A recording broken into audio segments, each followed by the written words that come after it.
बिस्मिल्लाहिर्रहमानिर्रहीम। शोबा उर्दू से मैं हूँ मिस रिफ़त रेहाना और आज का हमारा मौज़ूए सुखन है साले दोम का पेपर पैटर्न। अब हम साले दोम के पेपर पैटर्न की तरफ आते हैं। हिस्सा अव्वल, पहले हम हिस्सा अव्वल को डिस्कस करेंगे। इसमें सवाल नंबर 1 जो होता है दुरुस्त जवाब का इंतखाब करें। इसमें मल्टीपल चॉइस दी जाती है जो कि ऑप्शन होती है, 4 ऑप्शन दिए जाते हैं, एक ऑप्शन पे हमने निशान लगाना होता है। ये जो है ये हिस्सा असबाक में से भी लिया जाता है, नज़म में से भी लिया जाता है, गज़ल में से भी लिया जाता है और ग्रामर में से भी लिया जाता है। इन सब के जो हैं जैसे असबाक जो हैं इसके लिखने वाले को मुसन्निफ कहा जाता है। इसके तारुफ में से क्वेश्चन लिए जाते हैं। नज़म के जो लिखने वाला और गज़ल के लिखने वाला जो है वो शायर होता है। इसके तारुफ से भी क्वेश्चन लिए जाते हैं। मसलन कि शायर कब और कहाँ पैदा हुआ, कब और कहाँ वफात पाई, या क्या कोई डिग्री हासिल की है या कोई अवार्ड हासिल किया है तो उसके बारे में पूछा जाता है, या इसका असल नाम क्या है या इसका कलमी नाम क्या है। ये तमाम क्वेश्चन जो होते हैं ये मल्टीपल चॉइस में दिए जाते हैं जो कि 20 नंबर का होता है। अब हम हिस्सा दोम की तरफ चलते हैं। इसका सवाल नंबर 2, दिए गए सवालात के मुख्तसर जवाबात तहरीर करें जो कि 3 से 5 सतूर तक मुश्तमिल हों। इसका मतलब है कि जो सवाल भी हमने देना है उसका आंसर जो हम देंगे ये 3 या 5 सतूर पर मुश्तमिल हो।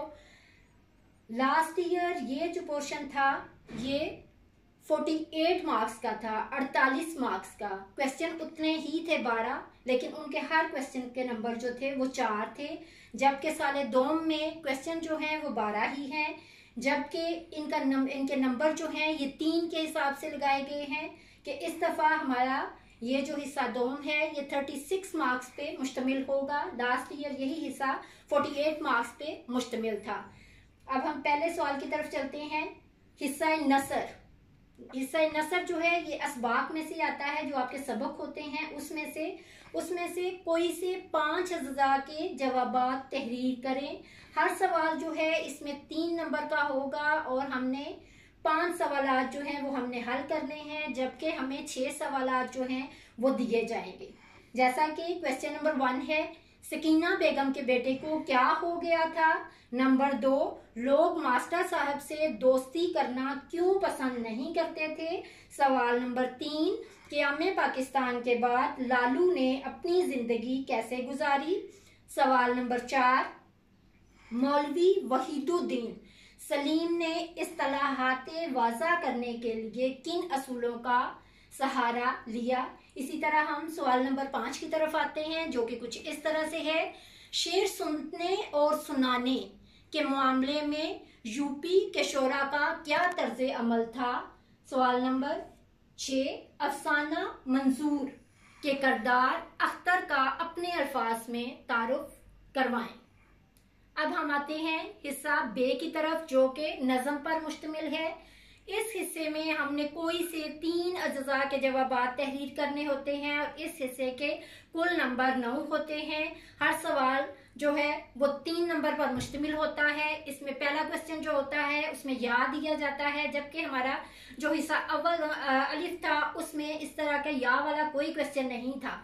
अब इसका मतलब है कि आप अगर क्वेश्चन नंबर 1 का मुसद्दस तरजीह बंद और मुसद्दस तरकीब बंद का फर्क वज़ा करें या आजाद नज़म और पाबंद नज़म का फर्क बयान करें। इन दोनों में से आपने एक सवाल करना है। अगर आपको आता है तो ठीक है, अगर नहीं आता है तो इन दोनों में से अगर आपको कोई नहीं आता तो कोई मसले की बात नहीं है। हम क्वेश्चन नंबर 2, 3, 4 ये हमारे पास ऑलरेडी 3 सवाल जो हैं वो हमारे पास मौजूद हैं। हम ये तीनों सवाल भी कर सकते हैं और इसमें से भी एक सवाल या 2 सवाल उसमें से कर सकते हैं। जैसा कि क्वेश्चन नंबर 2 है, जोश मलीह आबादी की नज़म में बयान करदा मनाजर सहर की निशानदही करें।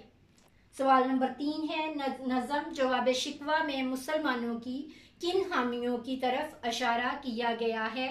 सवाल नंबर 4, मुनीर नियाजी की शामिल निसाब नज़म में मुतकल्लम किन कामों में देर कर देता है। मुतकल्लम का मतलब है बात करने वाला, यानी बात हमसे कौन कर रहा है, शायर। जबकि मुतअल्लम जो होता है उसको वो किसको कहते हैं, जिससे बात की जाए। इसी तरह हम अब हिस्सा जीम की तरफ आते हैं, जो कि गजल पर मुश्तमिल है। इसमें भी कोई से दो अज्जा के जवाबात हमने तहरीर करने हैं, जिसके नंबर 6 हैं। जैसा कि हर सवाल के 3 नंबर हैं और 2 सवाल हमने हल करने हैं। इसी तरह से इनके नंबर कितने हुए, 2 सवालों के 6 नंबर। जैसे कि पहला सवाल है, अहमद फराज की शामिल नसाब गजल की रूह से हलकते शहर कब चुप रही और वाक़फ़े इसरार किसे कहते हैं। सवाल नंबर 2, जफर इकबाल की शामिल नसाब गजल के मक्ता में सैरे चश्म इंसान की किन सफ़ात का जिक्र हुआ है। सवाल नंबर 3, शहजाद अहमद की गजल के शेर में इंसान की अजमत के हवाले से क्या बात की गई है और कौन सी मिसाल पेश की गई है। इन 3 सवालात में से हमने कोई से भी 2 सवालात जो हैं उनके जवाब तहरीर करने हैं, जिनके टोटल नंबर 6 होंगे। अब हम हिस्सा दाल की तरफ आते हैं, जो कि हिस्सा क्वाइट पर मुश्तमिल है। इस हिस्से में से भी हमने कोई से 2 अज्जा हल करने हैं। इनके भी नंबर एज इट इज उसी तरह से है कि हर सवाल के 3 नंबर हैं और 2 सवालात हमने हल करने हैं। नंबर 1, तफसीलिया की तारीफ करें और मसाल दें। नंबर 2, इमदादी फेल किसे कहते हैं। नंबर 3, तशबीह की तारीफ करें और मसाल दें। बच्चों, इसमें से भी हमने कोई 2 सवाल हल करने हैं और इसके 6 नंबर हैं।